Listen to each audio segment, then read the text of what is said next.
마카베오기 학원 15장. 니카노르가 하느님을 모독하다. 니카노르는 유다와 그의 군사들이 사마리아 지방에 있다는 보고를 받고 가장 안전하게 그들을 안식일에 공격하리라고 결심하였다. 그때 어쩔 수 없이 그를 따라다니던 유다인들이 말하였다. 그렇게 잔인하고 야만스러운 학살은 절대로 하지 마십시오. 만물을 지켜보시는 분께서 다른 날보다 명예롭고 거룩하게 하신 그 날을 존중하십시오. 그러자 그 악독한 자는 안식일을 지내라고 지시한 지배자가 과연 하늘에 있느냐고 물었다. 그들은 일곱째 날을 지키라고 명령하신 분은 살아계신 주님, 하늘에 계신 지배자, 바로 그분이십니다. 하고 선언하였다. 그러자 니카노르가 말하였다. 지상에서는 나도 지배자다. 그래서 내가 너희에게 무기를 들고 임금님의 일을 이행하라고 지시한다. 그러나 니카노르는 자기의 흉악한 계획을 이행하는 데 성공하지 못하였다. 유다가 부하들을 격려하고 꿈에 본 영상을 설명하다. 극도의 교만으로 거들먹거리는 니카노르는 유다와 그의 군사들에 대한 공공 승전비를 세우겠다고 결정하였다. 그러나 마카베오는 주님께 도움을 받으리라는 큰 희망과 항구한 신뢰를 가지고 있었다. 그래서 자기 군사들에게 전에 하늘에서 내린 도우심을 명심하여 이민족들의 공격을 겁내지 말고 이번에도 전능하신 분께서 그들에게 승리를 주실 것으로 기대하라고 격려하였다. 그는 율법서와 예언서의 말씀으로 그들의 용기를 북돋우고 또 지금까지 이겨온 전투들을 상기시켜 그들의 사기를 드높였다. 이렇게 유다는 사기를 북돋아 주고 나서 지시를 내림과 동시에 이교도들의 배신과 서약 위반을 지적하였다. 이렇게 그는 군사 하나하나를 방패와 창보다는 훌륭한 격려의 말로 무장시켰다. 그리고 아주 믿을 만한 꿈을 이야기해 주어 그들을 모두 기쁘게 하였다. 그가 본 영상은 이러하였다. 대사제였던 오니아스가 나타나 두 손을 쳐들고 유다인들의 온 공동체를 위하여 기도하고 있었다. 그는 고귀하고 선량한 사람으로서 행동이 점잖고 태도가 온유하며 언변이 뛰어날 뿐 아니라 어릴 때부터 모든 덕을 열심히 실천해온 사람이었다. 이어서 위험에 찬 백발 노인이 같은 방식으로 나타났는데 놀랍고 아주 장엄한 품위가 그를 감싸고 있었다. 그때 오니아스가 이렇게 말하였다.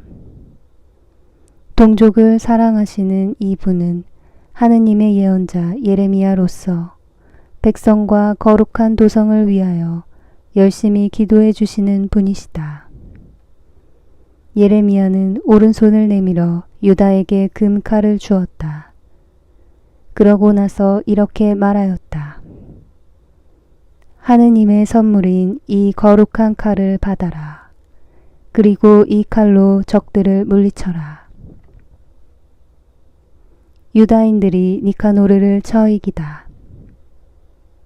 유다의 말은 매우 고귀하고 강렬하며 젊은이들의 용기를 불러일으키고 마음을 용감하게 만들어 주었다. 그 말에 힘이 솟은 그들은 전열을 갖추어 싸우는 대신에 용감히 돌진하여 아주 용맹한 백병전으로 결판을 내리라고 작정하였다. 도성과 거룩한 기물들과 성전이 위험에 빠졌기 때문이다. 그들에게는 여자들과 아이들, 그리고 형제들과 친척들이 그리 중요하지 않았다. 오히려 성별된 성전에 대한 걱정이 가장 크고 또 으뜸 가는 것이었다. 도성에 남아있던 이들도 들판에서 벌어질 전투를 염려하며 매우 불안해하였다. 사람들은 모두 다가오는 결전을 기다리고 있었다. 적군이 이미 가까이 다가와 병사들은 전열을 갖추고 코끼리들은 유리한 지점에 또 기병들은 양쪽으로 배치되었다. 눈앞의 대군과 갖가지 무장과 사나운 코끼리들을 본 마카베오는 하늘을 향하여 두 손을 들고 기적을 일으키시는 주님께 탄원하였다. 승리는 그분의 결정에 따라 합당한 이들에게 주어지는 것이지 무기로 얻는 것이 아님을 그는 알고 있었던 것이다.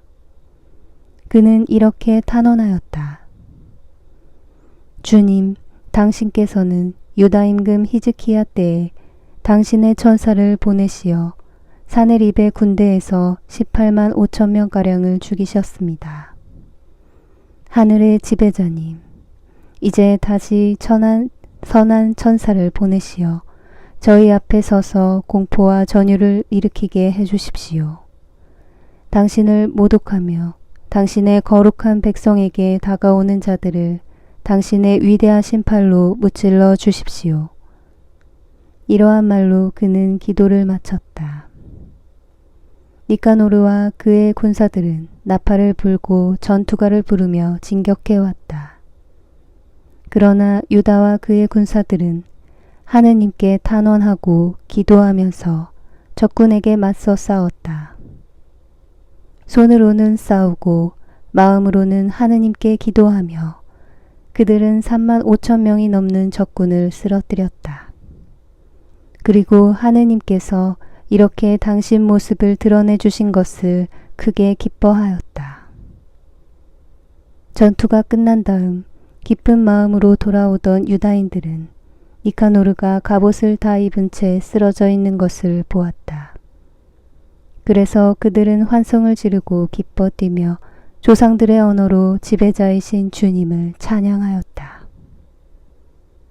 몸과 마음을 다하여 결의 수호에 앞장서고 젊은 시절부터 동족에게 애정을 지녀온 유다는 니카노르의 머리와 한쪽 팔을 어깨까지 잘라 예루살렘으로 가져가라고 명령하였다. 이곳에 도착한 그는 동족을 불러 모으고 사제들을 제단 앞에 세운 다음 사람들을 보내어 성체에 있는 자들을 불러오게 하였다. 그리고 그들에게 그 부정한 니카노르의 머리와 하느님을 모독하던 그 손을 보여주었다.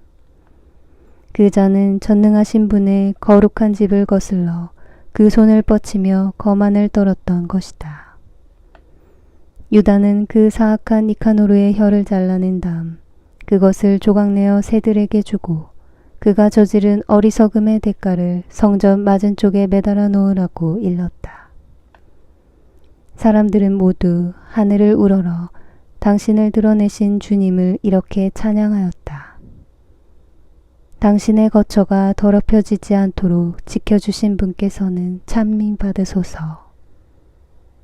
유다는 니카노르의 머리를 성체에 매달아 모든 사람에게 주님의 도우심을 드러내는 확실하고 분명한 표징이 되게 하였다. 그들은 모두 이날을 결코 그냥 지나치지 말고 기념일로 지내자고 공적인 결의에 따라 정하였다. 그날은 12번째 달, 아람말로는 아다르 달 14날이며 무르도카이의 날 하루 전날이었다. 맺은 말. 니카노르에 관한 이야기는 이렇게 끝난다. 그리고 그때부터 히브리인들이 이 도성을 장악하게 되었다. 나도 여기에서 이야기를 마치려고 한다. 이 글이 좋고 훌륭하게 되었으면 내가 바라던 것이고 보잘것없이 변변치 않게 되었더라도 나로서는 최선을 다한 것이다. 포도주만 마시는 것이 해롭듯이 물만 마시는 것도 해롭다. 그러나 물을 섞은 포도주는 달콤한 기쁨을 자아낸다. 이와 마찬가지로 잘 짜인 이야기는 그 글을 읽는 이들의 귀를 즐겁게 한다. 여기가 끝이다.